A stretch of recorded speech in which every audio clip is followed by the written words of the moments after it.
everybody. A little different discussion today.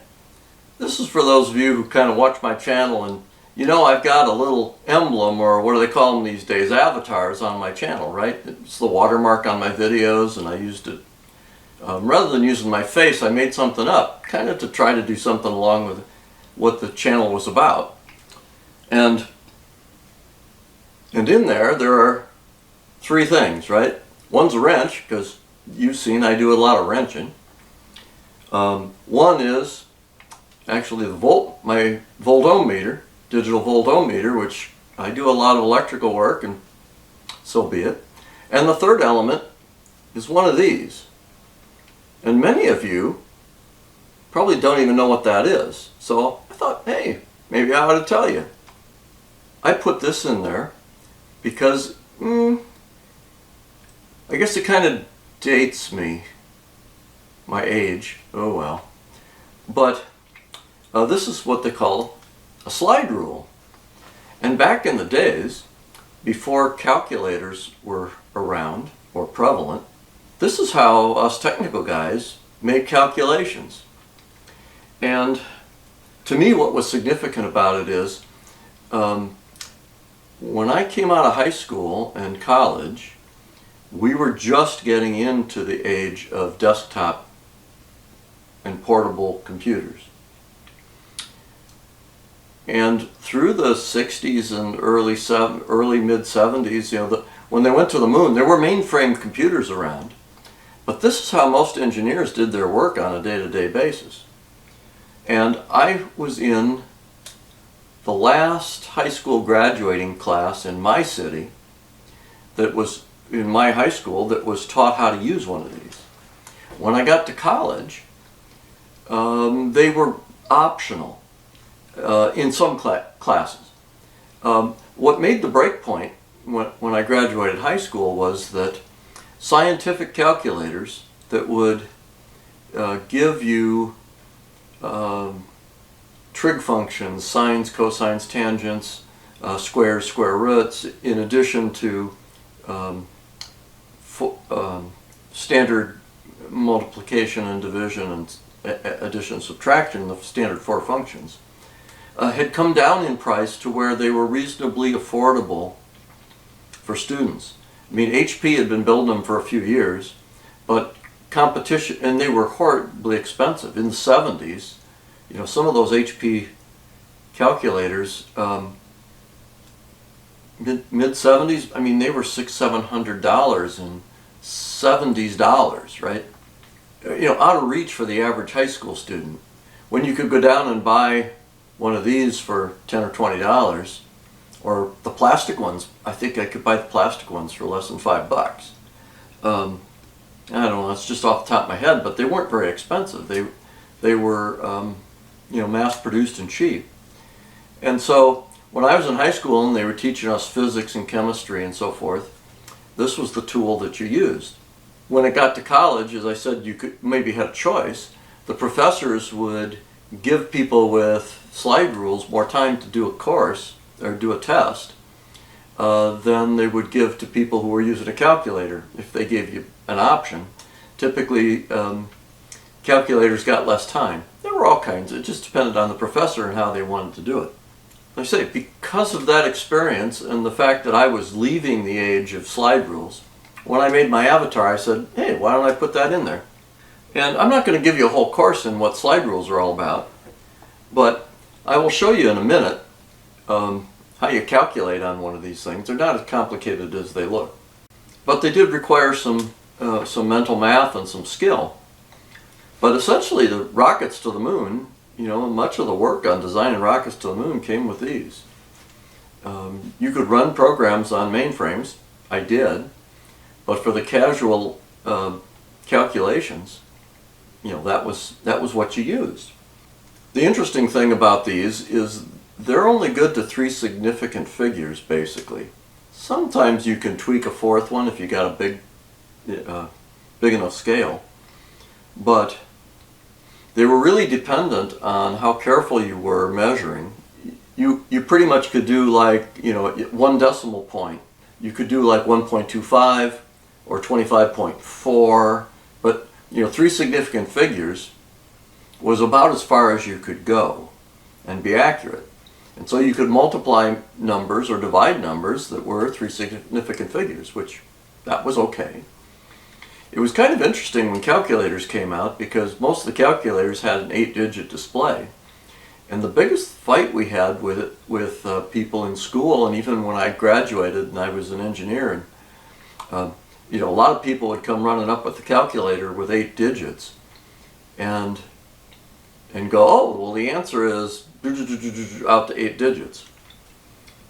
And the reality was that in many cases they were multiplying numbers together or dividing numbers, either way, that only had 2 or 3 or 4 significant figures, and they were coming back with an answer that was 8 digits long, which really was invalid, because if you put in a 2 digits or 2 significant figures on both your numbers, 2 significant figures is all you're going to get out the other end.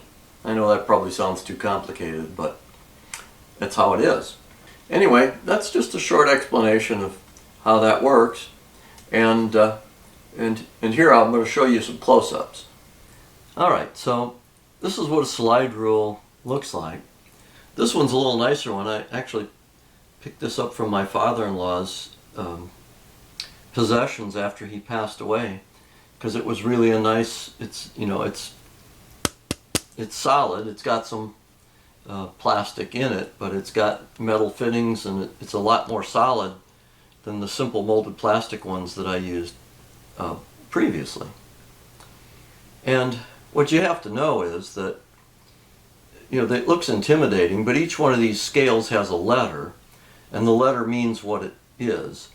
Typically the L's are related to log scales. S is probably the sine scale, but C and D were the ones that we used the most. C and D was kind of like your everyday multiply and divide scale.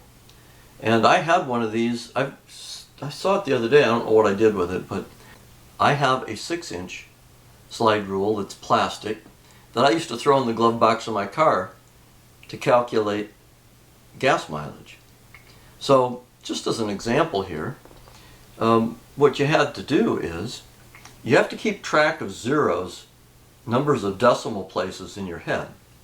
So I'm going to give you the example here. We're going to come down here and we're going to hit 3. We're going to say we went 300 miles. Let's make it even. 300 miles on a tank of gas. And I put 20 gallons in the gas tank, right? So I'm going to line that dude up right there and hold it so it can't move, which is also doubly tricky. And then we'll come over here and we'll line this one up here, just like that. So on this particular scale, so on D, that's 1 and that's 2. So this 5 is like 1.5, 1.5, okay, because it's a splitting up of 1. And you could come down here and you can see between 2 and 3, 2.5 would be this one in the middle here. So anyhow, if I go over and I start with 300 divided by 20, and then come down here to this end, you see it's at 1.5. When you take out the zeros, that becomes 15. So 300 divided by 20 is 15. 20 gallons in a 300 mile run would be 15 miles on a gallon. And throughout all my schooling, through high school and probably my first 2 years of college, this was the way to go. When I started college, I did buy, I think it was my second year when I went, I think it was my second year in engineering school, when I purchased my first scientific calculator. It was made by Rockwell. Slide rules went away when those calculators came down to about $75. In the 70s, that was still a lot of money, $75. I mean, today that would still be, gee, look at inflation, several hundred.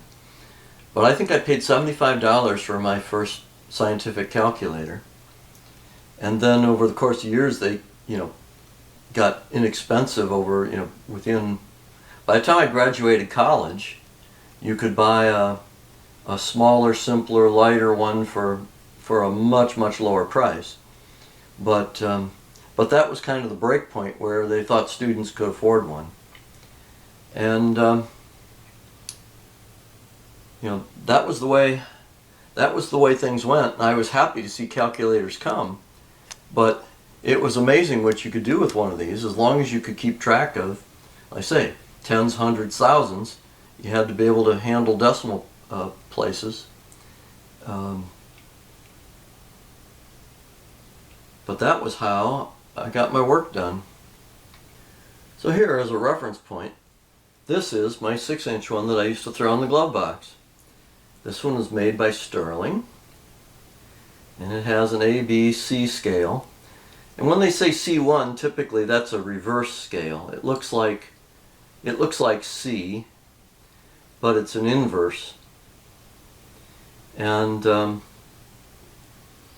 this one was pretty easy. Again, if I was doing 300 miles,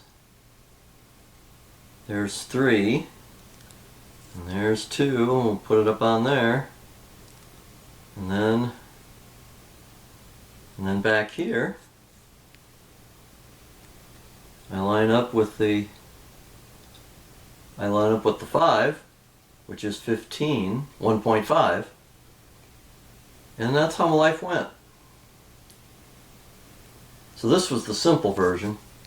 Boy, you could buy these for a couple dollars. They were very inexpensive. Nothing on the back, but in the age before calculators, this was how we got life done. Well, so what do you think? Now that I showed you how that works, it's kind of an interesting tool, and as I say, it's kind of a milepost in history of what we used to use to get our work done before all the technology. And it's kind of amazing how we designed cars and rocket ships and every other piece of equipment without being able to just push buttons on our phone and calculate a number. That's all for now.